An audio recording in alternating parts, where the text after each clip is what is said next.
Folks, here we go. Today what I wanted to do was I just wanted to talk you through a basic introduction to our sliding problem.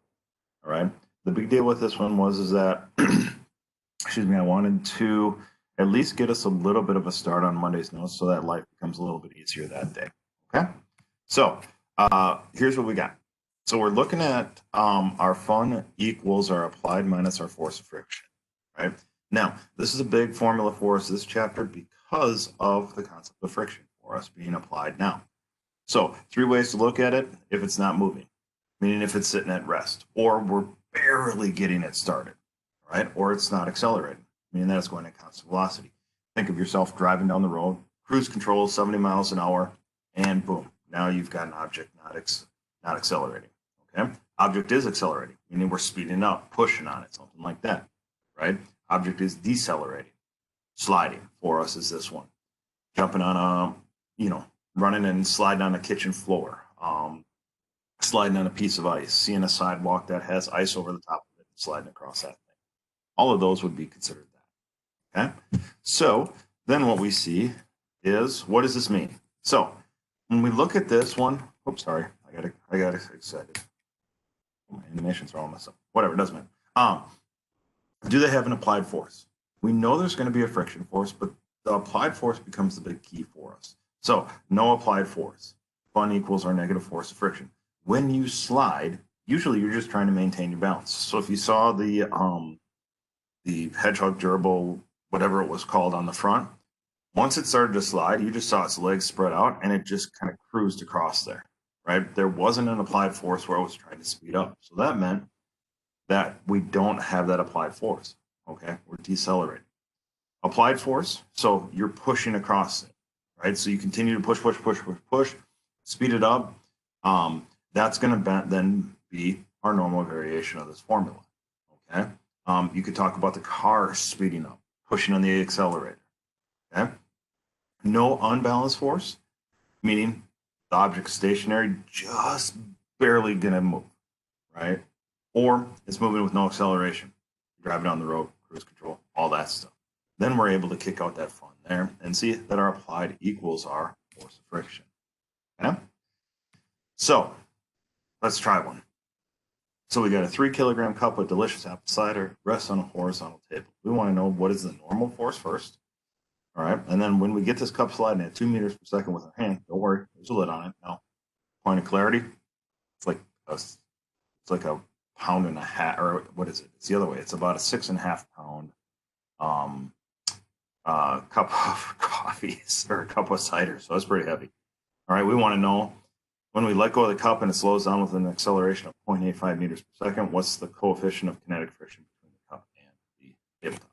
Okay. So first part, normal force. Done this a few times. So hopefully this isn't anything too crazy. Okay. All right. So we've got our mass of 3 kilograms. Gravitational acceleration of 9.8. Remember now, because we're talking normal force, this is always going to be positive, right? The way we calculate our normal force, mg cosine of theta. Beautiful thing about this is that we're on a horizontal tabletop, so the angle is actually going to be 0. Okay? So we take our 3 times 9.8, punch that into a calculator. You see that our normal force is actually going to be 29.4 newtons. All right? So once we calculate the normal force, that becomes somewhat useful for us going forward, right? So I just carried that over into the B part of the problem. We've got our normal force, we've got our mass, we've got an initial velocity, we've got a final velocity, right? Because this thing is going to slow down, and it eventually will stop, right? So once we know that, we also know an acceleration, meaning that our acceleration is negative 0.850.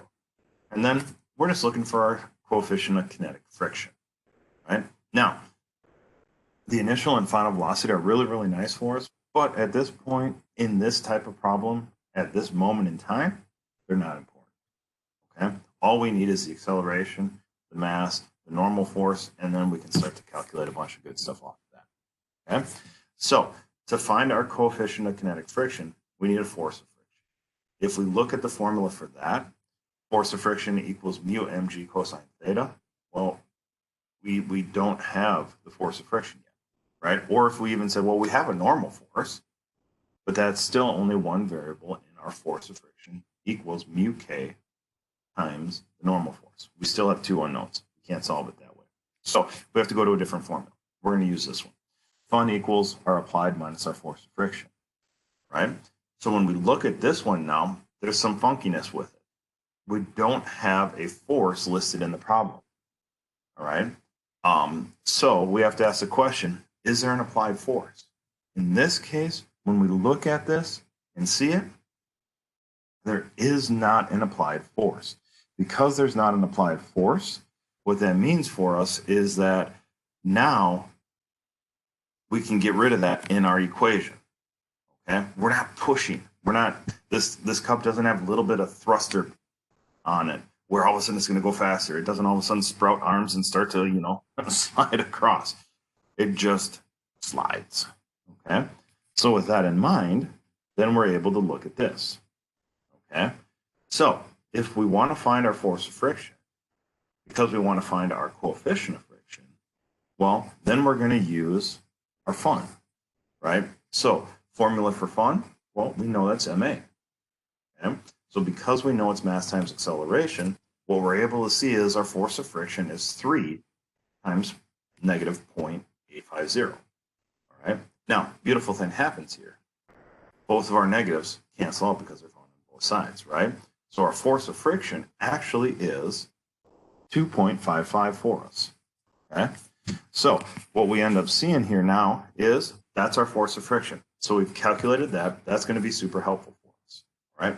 With our force of friction being that, we can now set this up equal to mu of k, our kinetic or our coefficient of kinetic friction, times our normal force. The first time I ran this, I forgot that I had actually calculated normal force, and I went mu k mg cosine theta, and I was like, what the heck? Anyway, sorry. So our kinetic friction now, to solve for that, we take 2.5 and we divide it by 29.4. We end up getting a coefficient of kinetic friction that's 0.0867. Now, please remember, this does not have a label. Our coefficient of friction also has to be positive. That's why that negative in the back there comes so important. If you forget, get to this point and you have it a negative, eliminate the negative so that you get it right. Okay? If you want to check out section 2 homework, I'll put the walkthrough up so you can see what that thing looks like. But on Monday, that'll be our primary focus, is really working through section 2 and getting so you folks feel comfortable with that. All right. We will talk to you and see you soon. All right. Bye-bye.